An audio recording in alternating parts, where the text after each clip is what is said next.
asalaamaaleykum mbokki téléspectateur yi di safoo Ndam TV la télévision de la victoire dal leen ak jàmm seen émission bii di coin des droits humains tey ñu am mbégte ak contentement dalal waa centre des conseillers ados bu Rufisque ñu daal di waxtaanee rek ci violence faite aux adolescents laataa ñuy wéyal suñu waxtaan ñu bàyyi leen rek ñu daal di présenté wu monsieur Cheikh nuyu naa la.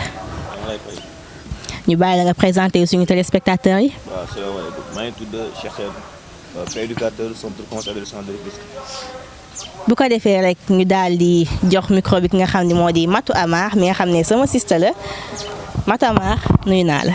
dégg ngeen c'est un plaisir man tamit ma jàkkaarloo ak yow fii tey ci sa émission. Bon je me présente man la Matou Amar père éducatrice ci centre conseiller ado. genre centre conseiller ado dégg ngeen tey dañu kontaan ci ñëw bi nga ñëw seet si ñu. ndaxte voilà on est là pour les adolescents. pour lépp loo xamante ne problème la ci adolescents yi nga xamante ne ñoo nekk ci département bi. ñu koy dund ñun suñu ay moroom leen ñu mën ko di ko waxtaanee. foofu rek la ñuy daal di wéyalaatee yaa ngi wax ci violence faite aux adolescents tey jii lan mooy cause violence yooyu.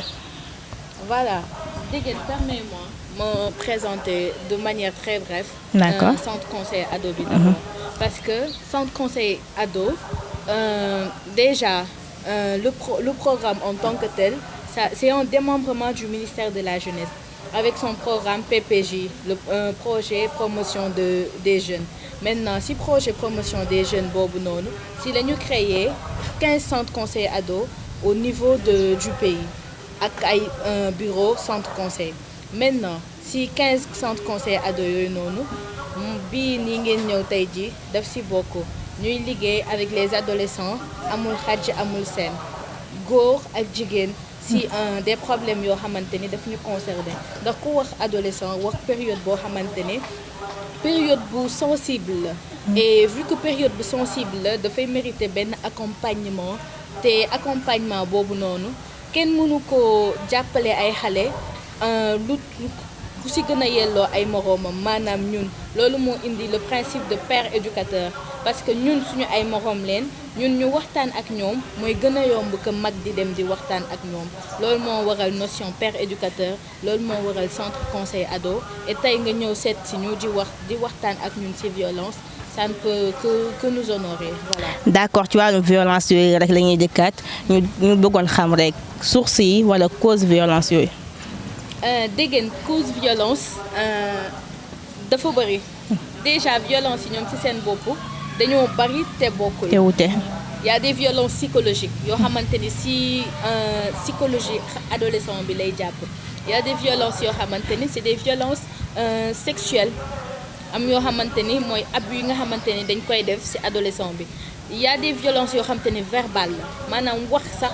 kàddu gi ngay waxee ci adolescent bi sax mën na nekk source de violence maintenant violence yooyu noonu dañu gis que ni dafa bëri ci suñu localité. y a trop de cas de violence yoo xamante ni dañu koy signaler en tant que père éducateur yoo xamante ni dañuy gis suñu ay moroom di ko dund causes yi bari na torop par exemple suñu ñëwee violence sexuelle causes yi c'est large. on peut déjà mën nañ noter sax ci vulnérabilité des filles da nga mën a wax ci loolu. voilà xam ne dafa am ñoo xamante ni on les appelle des couches vulnérables. jigéen da ci bokk. xale bokk ci ñuy ñoo xamante ni dañoo néew doole. yàlla dafa ñu bindee ñu nekk ñoo xamante ni dañoo néew doole muy jigéen muy xale et donc ñooñu noonu nga violenter leen dafay yomb. comme cause de violence yi aussi bokk na ci li nga xamante ni ay loi wa ngi ci yoo xamante ni dañuy tere violence boobu te loi yooyu sax duñu ko appliquer day permettre que auteur de violence yooyu noonu ñuy gën a mën a continuer di violenter. kon yow ci su ma la dégloo da ngay bëgg wax ci non respect des lois protégeant les filles. effectivement parce que dégg ngeen Sénégal dafa doy waar dafa nekk pays boo xamante ni tu signes des conventions au niveau international au niveau régional man damay wax suñu pays moom en matière de signature convention ñoo ci jël paie. CDE signé nañ ko 4B signé nañ ko mais qu'en est-il du respect de ces droits de l'application de ces droits ça pose énormément de problèmes du coup loolu ça décourage pas les auteurs de ces violences. Et en plus de cela, il y a l'État, il y a le non-respect des droits, le non-respect des lois. Il y a aussi la négligence des parents. Effectivement mu nga duggee suñu troisième point bi sax muy négligence des parents parce que tey jii boo waxee ci couche boo xam ne dafa vulnérable kon première protection mi ngi jóge ci parents yi. tey jii ñi dañoo sentir benn fuite de responsabilité au niveau national tey jii loolu nan la mën a encourager violence yi nga xam ne ñu ngi koy def à l'égard de ces enfants. xam nga xale ak adolescent dañu mérité ngay am benn attention envers eux nga leen di nemmeeku di leen di saytu di xam ñoom naka lañ passé seen journée. naka seen école nu mu demee genre waxtaan yooyu noonu mooy tax que ni yow cas de violence sax. di nga ko bu amoon sax di nga ko mën a détecter mais duñ ko mën a détecter. par contre tamit amuñu tamit ñaax gi ñuy toog di wax ak sa doom nee ko diw bu la laalee genre tu m'en parles. Ce sont des sujets tabous au Sénégal. voilà loolu la parents yi non seulement amuñu jot. mais tout est tabousé. lépp dañ ko lépp tabou la du coup xale bi. day gën a dooleel vulnérabilité xale bi aw ma ku ma waxal. te tonton saay-saay yaa ngi fi tata yi nga xamante ne mooy loolu ñu ngi fi et puis société bi tamit ñëpp dañuy nekk ne ku nekk sa problème mu bopp la sa problème mu. mais quand même Matou Amar sànq def nga présentation centre conseiller ado bi léegi tey jii nii fii da ngeen fi recevoir ay jeunes yi nga xam ne sont victimes de ces violences. est-ce que kon manque aussi de centre de conseil ado boobu noonu parce que man bu Tëngéej bii nii ñi ko xam bariwul man ji tey laa fi dooguy dugg léegi est-ce que seen communication bi ko war pour nit ñi xam nañ ne fii ak fii am na centre de conseil ado pour que bu ñu amee problème ñu mën fee ñëw est-ce que loolu am na. au fait loolu ñu ngi ci parce que loolu moo gën a indi notion père éducateur pour que père éducateur yi parce que centre conseil ado en tant que tel les gens ils connaissent certaines ils connaissent des mais dañuy rus ñëw ci centre conseil ado bi pour wax seen ay problèmes. du coup on s'est dit que l'idéal serait que centre conseil ado bi dem vers ces adolescents.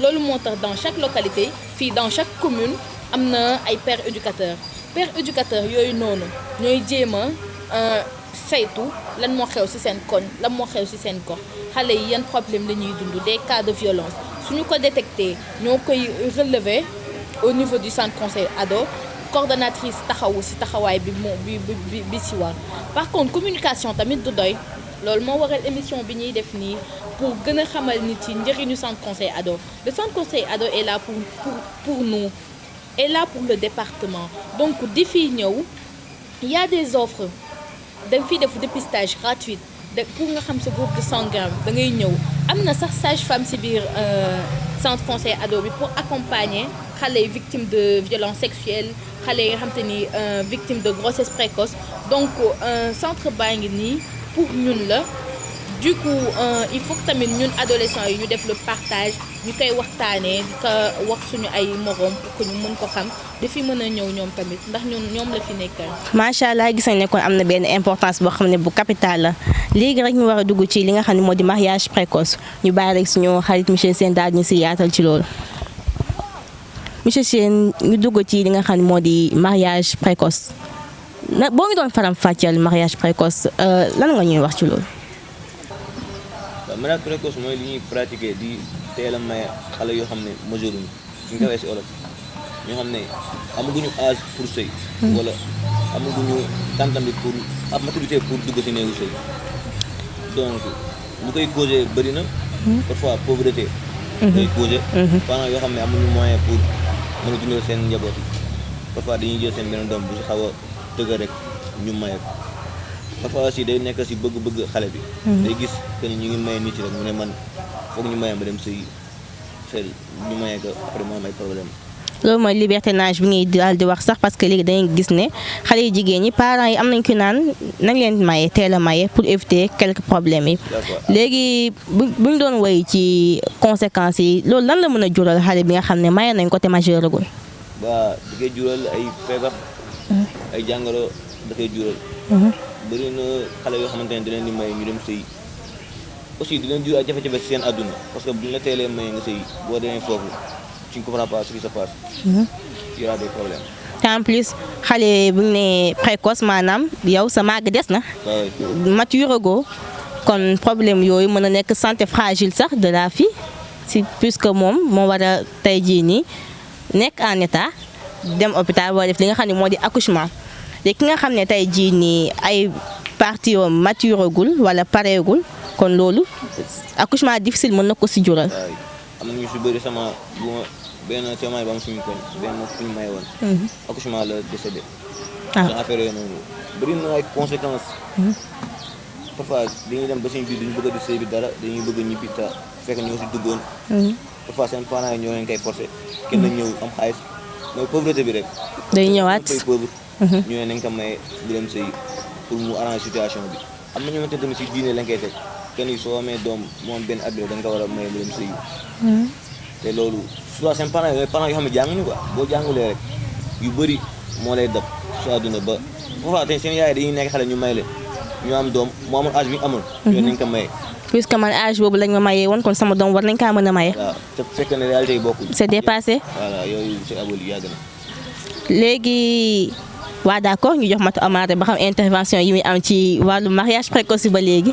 voilà comme nu ko Cheikh waxee mariage précoce xam na récemment dañu nekk ci programme conjoint UNICEF ak UNFPA ñu doon def ay causeries avec Cheikh et les autres pères éducateurs ci biir causeries yooyu noonu mariage précoce dafa bokkoon ci thématique yi nga xamante ne moom leen doon aborder mais dégg j'ai été très surprise ci cas yi nga xamante ni moom lañ ma doon annoncé sur le terrain pas plus que hier on a vu une fille boo xamante ni elle a été mariée à l'âge de 13 ans. loolu kay nekkatul mariage précoce mariage d'enfant lay doon. mariage d'enfant lay doon elle a été mariée à l'âge de 13 ans et elle nous a raconté son histoire. Elle est de Rufisque Est. Ça m'a tellement touchée au fait. La fille, elle a actuellement 22 ans et elle ne peut plus enfanter. Et imagine, pourquoi? Parce que dafa def bu muy doon accoucher, il y avait des complications, tout ça. Après beneen doomam bi si biiram la deewee. Dee na pendant quelque temps kenn xamul si dara. On a obligé nee na bi mu ko dalee directement si poste de santé bi la nekkoon directement dañ ko évacuer hôpital Guèye ñu yóbbuwaat ko directement hôpital Youssou Mbargane.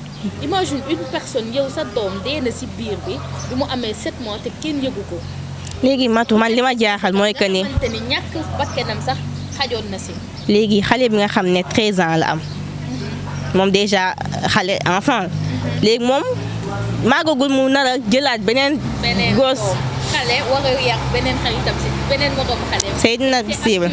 waxuma loolu sax mais si code de la famille dañu fixer l'âge minimum du mariage à 16 ans. Imagine 13 ans ñu maye ko donc délit la infraction la. Pourquoi on ne dénonce pas? Est-ce qu'elle a dénoncé? Pourquoi on ne dénonce pas? Elle n'a pas dénoncé. Elle est toujours si mariage boobu noonu. Autre chose, charte africaine des droits et du bien-être de l'enfant dafa fixer âge minimum du mariage à 18 ans.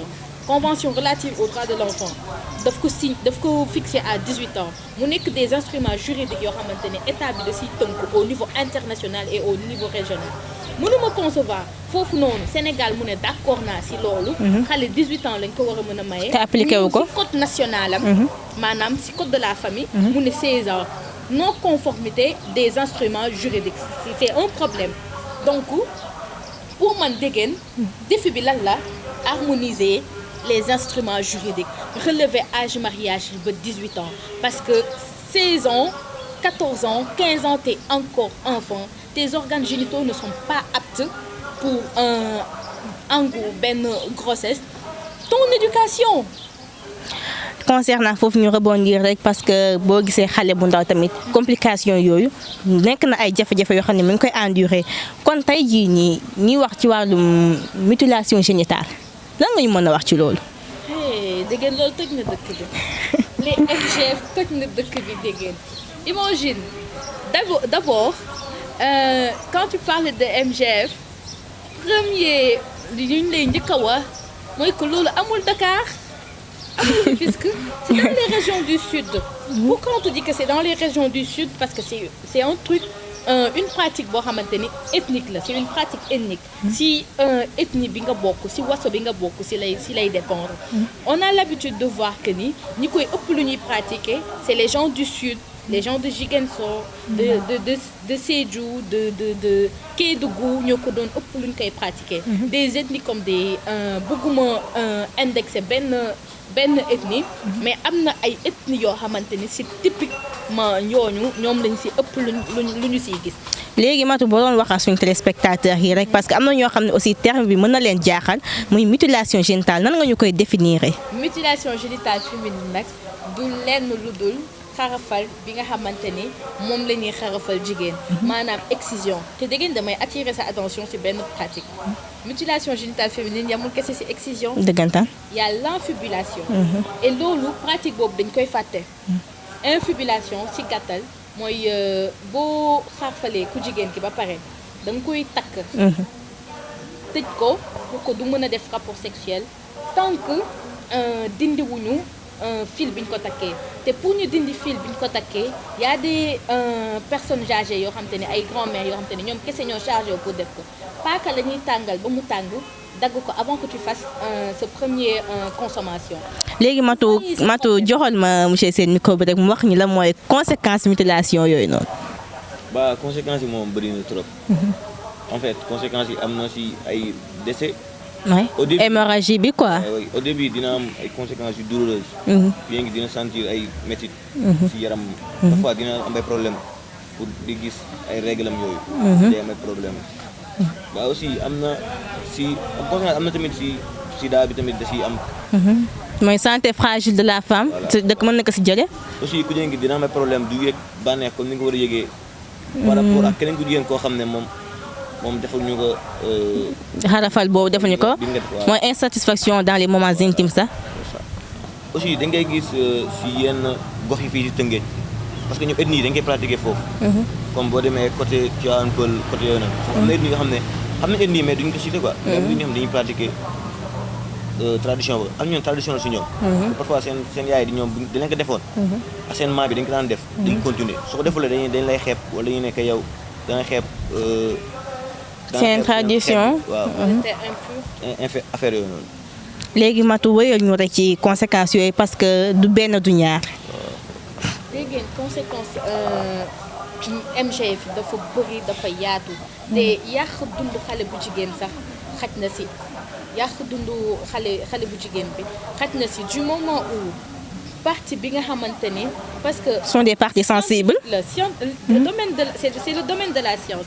partie bi nga xamante ni foofu lay war a yëgee les plaisirs partie bu sensible ngay jël nga dagg ko loolu après traumatisme sax lay def ci xale bu jigéen non seulement traumatisme lay def mais comme ni ko Cheikh waxee pour mu am relation sax pour mu yëg ci bànneex c'est un problème pour que moom mu accoucher c'est un problème ay problème urinaire day fragiliser santé wam et je veux tamit attirer attention sa téléspectateurs yi ci benn chose loo xamante ni yonent bi leen ko laaj yonent bi dafa gis benn jigéen bu ñuy xarfal muy jooy yonent bi ne kii jooy lan lay jooy ñu ne ko dañ koy xarafal mu ne ni bu dee xarafal jigéen métit da ci am ba jooy di ci am neen ko bàyyi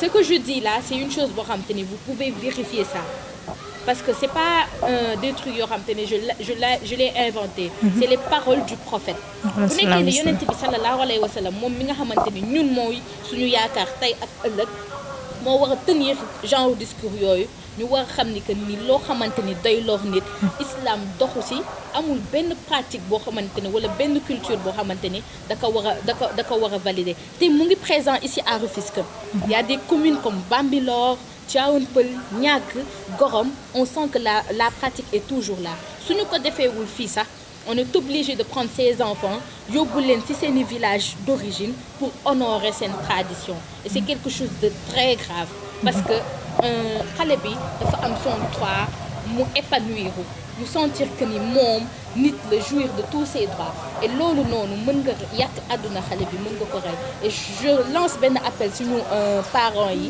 ak parce que li ñuy wax lépp pour njaboot la xam ngeen fi ñu toll si fii seen njaboot toll si ñoom mais lépp loo xamante ni tamit day gàllankoor sa njaboot yaakaar naa bàyyi ko moo gën di ko def. macha allah intervention bi am na solo trop ñu woyal suñu dernier point rek muy exploitation des enfants Cheikh su ma doon laaj ci exploitation boobu noonu lan nga ci mën a wax. waaw bëri na. exploitation des enfants bëri na. xale yi ñuy liggéeyloo. ci esclavage la. parce que nga jël benn xale boo xamante ne xamul dara nga yóbbu ko par exemple ci marché bi. di ko yenn loo ay saaku. di ko jox benn 100 francs. loolu fetul si nga gis ñu fay def xale yi. aussi talibé yi tamit ñu nekk si talibé di yalwaan aussi loolu exploitation des enfants la parce que ñoom dañuy yalwaan pour am benn 500 après ñu indigal seen sëriñ bi. aussi nga jël sa doom ndaw boobu aussi si la bokk nga jël ko nga mayee ko parce que xaalis moo tax loolu sa doom da nga ko jaay c'est de l'esclavage. da nga ko exploité daal léegi te heure boobu noonu xale yi nga gis ci marché bi ñu yenn ay sac normalement waroon na leen fekk ci école yi. waaw waroon nañ fekk ñuy dem jàngi wala bu jàng ñu toog seen kër yi seen parents yi di leen surveiller ak seen mbokk yi mais di leen di bàyyi ñu dem si marché bi di yenn ay saaku yoo xamante ne ñoom loo xam ne mag sa du ko antal ñoom dañ koy jël yenu ko parce que ñoom bu ñu ko defulee duñu mën a am xaalis wala seen benn mooy ñëw def ko dañuy obligé def ko pour am si weccit pour mën a survivre. Matu wéyaloo ñu rek ci li nga xam ne moo di exploitation boobu ñu exploité xale yi. dégg nga yow xam nga mbirum exploitation. ay fi mu toll si man parce que damay wax que ni la place de l'enfant n'est pas dans la rue. effectivement place su xale du si mbedd place su xale du si marché place su xale du si kaw tali mooy li ma waxoon dès le début. Sénégal dañuy signer ay convention au niveau international au niveau régional te duñu ko appliquer ndax convention yooyu noonu dafa wax état du Sénégal dañ lay wax que ni yow signé nga ko ça veut dire que d'accord nga si donc say xale yu xew de 6 à 16 ans seen place ci école la war a doon donc l'école un droit la boo xamante ni état daf ko war a respecter vis-à-vis ses enfants de 6 à 16 ans yaa ngi comprendre mu signé waat tamit au niveau de l'OIT l'organisation internationale du travail mu ne âge minimum du travail mooy 15 ans âge minimum pour nga commencer di liggéey c'est à 15 ans et c'est pas ce qu'on voit dans la réalité li xew nañ ko wax comme ni mu nekkee ñu jéem see wut ay saafara parce que dégg ngeen jëlal mbedd Sonadis bi looy gis taalibe yi bëri nañ fa xale yi ngay dem nduggi ñoom ñoo lay jàppale li ngay nduggee. taalibe yi ñoo nekk ci mbedd bi après marché taalibe yi ñooy yanu pour ñu leen di fay après dégg nga dem ci tool yi xoolal tool yi nekk ci yoonu Kër Ndiaye Lo bi y a des enfants yoo xam te ne ñu ngi liggéey foofu qu'en est-il de leur droit à l'éducation qu'en est-il de leur droit à la santé. sont bafoués tous ces droits là sont bafoués. tellement bafoués. xale yooyu nga xam te ne heure boobu war na leen fekk ñuy wuti xam-xam soit ci daara bi lañ war a nekk soit école lañ war a nekk ndax période boobu pour xam-xam la ainsi xale xam-xam la soxla mais pas dem di wuti dërëm. c'est vrai que y a la pauvreté situation bi metti na mais loolu warul mën a tax ñi jël xale di ko liggéeyloo y a des pires formes de travail te pires formes de travail ñu ngi fi ba léegi xale yaa ngi ci chantier yi di liggéey maçon. xale yaa ngi ci fu ne. dans tous les secteurs de travail kay di ngeen fa gis. ci oto yi di lang du n'importe quoi alors que seen place du foofu. en plus revenons ci apprenti oto yi sax dañuy gis comme xale yi ni ñu koy waxee te déjà pollution yi oto yi dégagé mooy waral xale yi bëri di am ay problèmes respiratoires. xale yi wératuñu déggeen. kenn wératul. xale yi wératuñu da ngay dugg ci biir sax. ngay xaar yow nga jug yow xale nga mais xamuñu que ni xale yi sax. wératuñu ñoo gën a sonn mag ñi.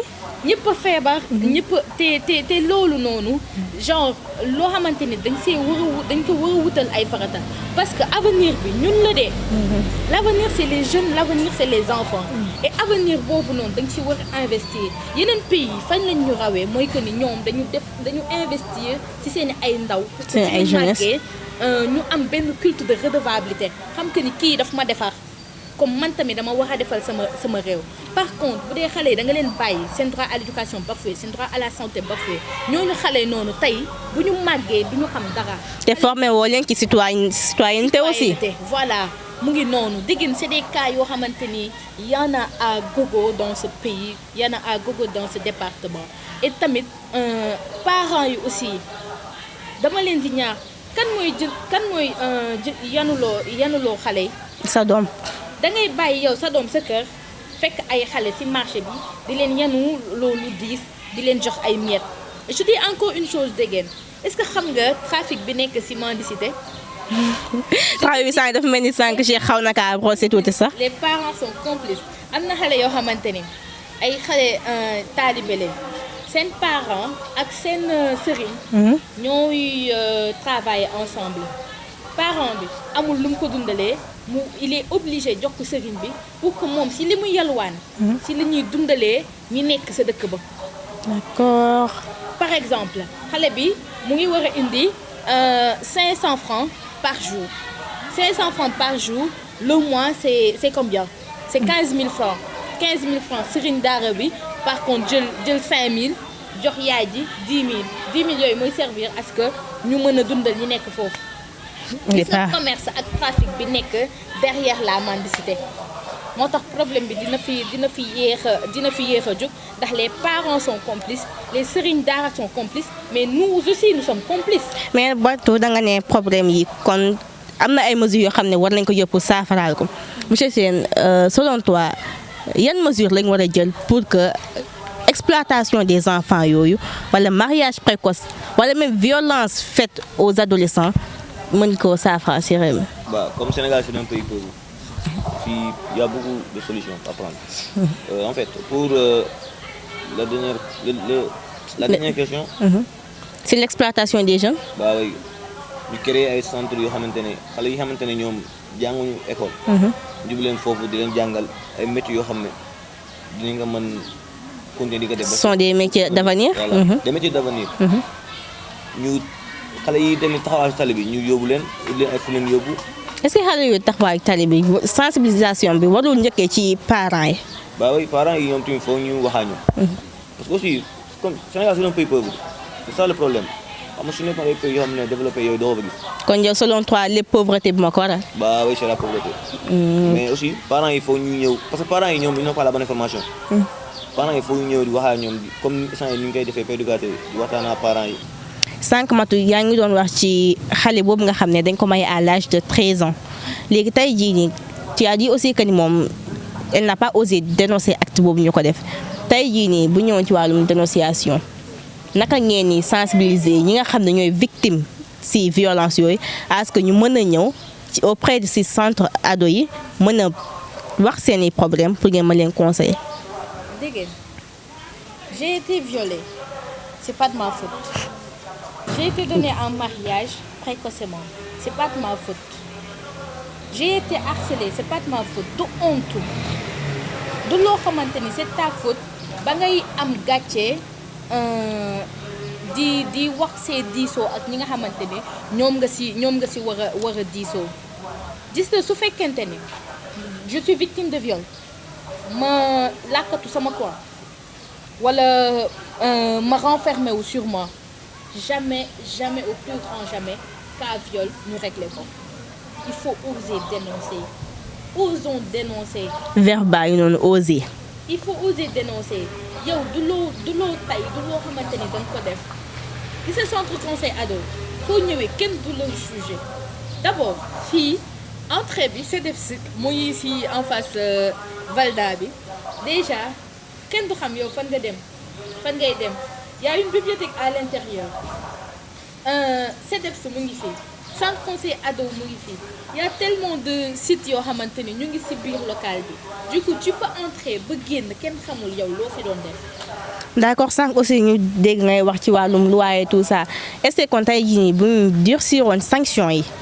ñu durcir leen tey jii nii violence yooyu du wàññeeku wala mariage précoce yi aussi duñu wàññeeku.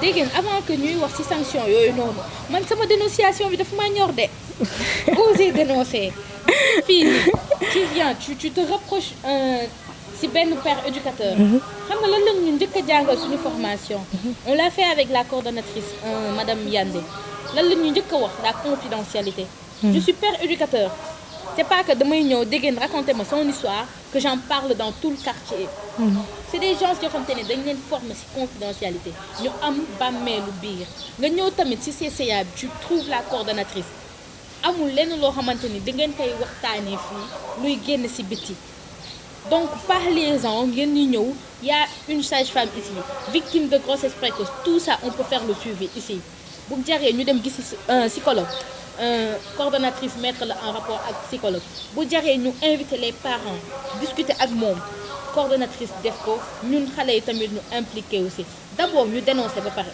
bu ñu dénoncer ba pare parents yi tamit d'abord ci diine lañ koy njëkk a teg lan lañ wax way jur wu ne sàmm nga te bu ëllëgee yow Mariam dinañ la laaj nan nga sàmmee woon sa njaboot effectivement déjà c'est pas une question de àdduna question de règlement de compte la ak yàlla ba pare j'espère que ni je pense que ni pratiquer sa diine ça va tout régler parce que way jur bu nekk bu xamee ni que ni moom am na lu mu waroo ak njabootam que daf leen war a protéger. mais Matou instant bi ñu ngi ci perte des valeurs de la tradition nos valeurs culturelles tout ça. loolu la loolu mooy problème bi gis nga il faut que ñu réconcilier ak suñu valeurs yooyu noonu. effectivement dañu foog ni que ni les valeurs yi ñu am.